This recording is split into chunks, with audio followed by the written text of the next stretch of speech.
Obviously, any trend in that direction is deeply troublesome, and we all need to work very hard to reinforce the generous, inclusive, accommodating nature of the country that has made us the finest example of pluralism that the world has ever known. It comes as no surprise to our organization that hate crimes targeting Muslims in Canada has increased significantly between 2014 and 2015.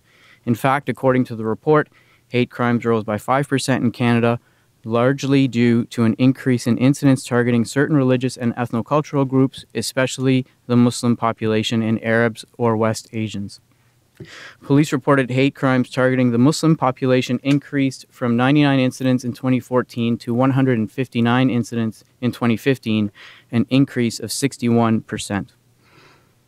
Looking back to 2015, it was a difficult year for Canadian Muslims. The Canadian Muslim community bore the brunt of sinister political rhetoric surrounding the federal election, which painted Muslims as terrorists or terrorist sympathizers, as well as being anti-woman. As many Canadians will recall, former Prime Minister Harper made a woman's right to wear the face veil at a citizenship ceremony the central issue of his campaign.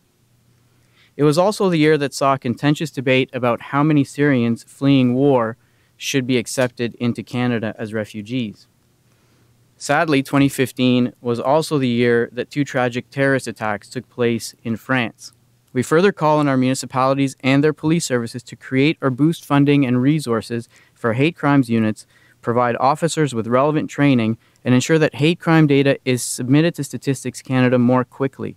As we are documenting, you can almost immediately see the moment that Mr. Harper started talking about the face veil, we immediately started getting reports of women being harassed in Canada. And you can see it on our online map, as I think it's like mid-September 2015 is where we started to see the spike. And that's corroborated by other police services. So we can't make a direct link per se, but as Khaled has said, certainly it was a factor. I think what's particularly disturbing about this report is it shows that particularly for Black communities and Jewish communities, I think also Indigenous communities, a number of the people who attacked them were people they knew.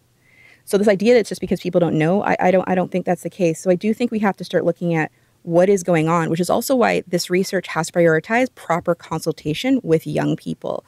So as much as we need to call on governments and police to start making reporting easier, and again, the Ottawa Police is probably a good example. They've made it possible to report hate crimes online, so it's making it far more accessible for people. So that's a good example. We also need to start investing in the research, even with people who've been convicted of these crimes, to find out what was the motivation.